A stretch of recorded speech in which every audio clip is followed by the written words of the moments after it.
Cinta Money adalah channel untuk pembelajaran uang kuno dan hal yang terkait dengan uang kuno. Pada video ini akan dibahas secara lengkap tentang redenominasi rupiah dan istilah Senreng. Beberapa tahun terakhir, pemerintah dan Bank Indonesia merencanakan redenominasi rupiah, tapi rencana itu ternyata masih sekedar wacana, meski gemanya semakin terdengar akhir-akhir ini. Keberhasilan proses redenominasi rupiah sangat diperlukan sosialisasi guna menghindari salah persepsi masyarakat. Untuk itu, sangat penting memberikan informasi pengertian redenominasi yang tentunya sangat berbeda dengan Senreng atau devaluasi. Pengertian redenominasi rupiah yaitu pengurangan jumlah digit atau nol pada pecahan mata uang rupiah tanpa mengurangi nilai tukar dengan tujuan agar lebih efisien dan nyaman dalam bertransaksi, juga untuk meningkatkan kredibilitas mata uang rupiah di mata dunia. Contoh sederhananya begini, misal pecahan 100.000 diredenominasi, maka 3 angka di belakang akan hilang, penulisannya berubah menjadi 100 rupiah. Jika sebelumnya kalau beli sebungkus rokok harga 20.000, maka setelah redenominasi, harga rokok tersebut menjadi 20 rupiah per bungkus. Itulah pengertian redenominasi rupiah yang wajib kita dukung serta turut mensosialisasikannya. Tanpa disadari, sebenarnya masyarakat secara tidak langsung sudah menerapkan redenominasi rupiah, meski secara tidak resmi. Selama ini belum ada ketentuan resmi dari Bank Indonesia, tapi masyarakat sudah terbiasa menyebut nominal rupiah lebih kecil dari yang seharusnya. Sering ditemui harga-harga di restoran dengan mencantumkan misal 35 rupiah saja atau 35K, padahal yang dimaksud adalah 35.000 rupiah. Bahkan di pasar-pasar tradisional, sering kita saksikan transaksi antara penjual dan pembeli dengan menyederhanakan penyebutan nominal rupiah saat tawar-menawar. Misalnya pedagang buah salak menawarkan harga Rp20.000 per kilo, dan pembeli menawarnya hanya menyebut 15 saja, yang artinya ditawar 15.000 per kilo.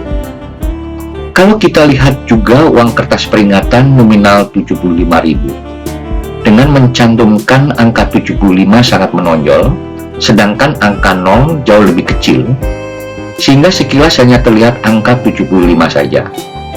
Mungkin uang peringatan tersebut sekaligus sosialisasi atas rencana redenominasi rupiah.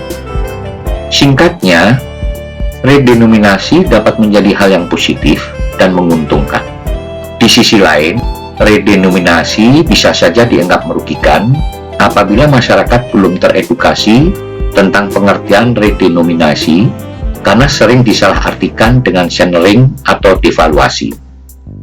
Beda halnya dengan Senreng atau devaluasi adalah pemotongan nilai uang sehingga daya beli masyarakat menurun. Misal yang tadinya beli roti seharga Rp1.000, setelah Senreng atau devaluasi harus membayar roti tersebut lebih dari Rp1.000. Di Indonesia, Senreng atau devaluasi beberapa kali terjadi. Misal pada tanggal 25 Agustus tahun 1959, untuk menanggulangi inflasi yang terus berlangsung, pemerintah berusaha mengurangi jumlah uang beredar dengan melakukan penurunan nilai uang sebesar 90% pada 2 nominal mata uang, yaitu Rp500 bergambar macan menjadi Rp50 saja, dan Rp1.000 bergambar gajah menjadi bernilai hanya Rp100. Uang kertas gambar macan dan gajah tersebut terbitan tahun 1957. Jelas Senreng merugikan masyarakat, tapi redenominasi masyarakat tidak dirugikan. Uang kertas bergambar macan dan gajah tersebut sampai sekarang merupakan salah satu jenis uang kuno kegemaran banyak kolektor numismatik, dan harganya pun relatif mahal, terutama yang kondisi baru atau UNC. Pemilihan pemotongan nilai uang dilakukan pada nominal besar. Mungkin pertimbangannya dengan asumsi bahwa pecahan besar umumnya yang memegang masyarakat menengah ke atas, sehingga dampak channeling pada masyarakat bawah akan berkurang. Kejadian channeling atau devaluasi lainnya juga terjadi di tahun 1950 dengan latar belakang sebagai berikut. Bahwa belum lama merdeka sepenuhnya setelah pengakuan kedaulatan oleh Belanda di Konferensi Meja Bundar pada tahun 1949, Indonesia harus menanggung utang pemerintah Hindia Belanda. Indonesia nyaris bangkrut akibat krisis keuangan. Rangkaian perang sekaligus perundingan sejak tahun 1945 hingga tahun 1949 memakan biaya yang sangat besar. Sejumlah pemberontakan dan kerusuhan dalam negeri semakin membuat stabilitas politik, sosial, ekonomi, serta pertahanan dan keamanan terguncang. Negara mengalami defisit yang tinggi karena bertumbuhnya hutang yang semakin besar. Akibatnya, harga barang kebutuhan pokok melambung, daya beli masyarakat anjlok dan terus menurun. Nilai mata uang semakin melemah. Dalam situasi seperti itu, tanpa langkah terobosan, kondisi akan semakin memburuk, bahkan bisa berakhir fatal. Saat itu ada 3 jenis mata uang beredar, yaitu mata uang The Java's Bank, mata uang Nika, dan Ori, uang Republik Indonesia. Untuk menanggulangi kondisi seperti itu, pemerintah Ceki Menteri Keuangan Safrudin mengambil kebijaksanaan yang sangat ekstrim, yaitu menggunting uang dalam arti sebenarnya. Kebijaksanaan gunting uang tersebut dikenal dengan peristiwa Gunting Safrudin dan resmi dilakukan sejak tanggal 10 Maret tahun 1950 tepat jam 8 malam waktu Indonesia bagian Barat. Kebijaksanaan gunting uang tersebut hanya diterapkan kepada uang The Java's Bank dan uang Nika saja. Ori tidak termasuk. Guntingan uang sebelah kiri tetap berlaku sebagai alat pembayaran yang sah dengan nilai setengah dari sebelumnya.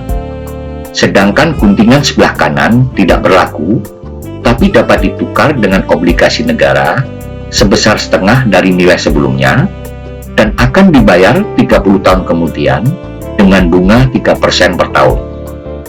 Kebijakan Gunting Safrudin tersebut bukan hanya mengurangi jumlah uang beredar untuk menekan inflasi, tapi sekaligus meniadakan uang The Java's Bank dan uang Nika, diganti dengan uang ori. Peristiwa Gunting Safrudin inilah disebut channeling atau devaluasi mata uang.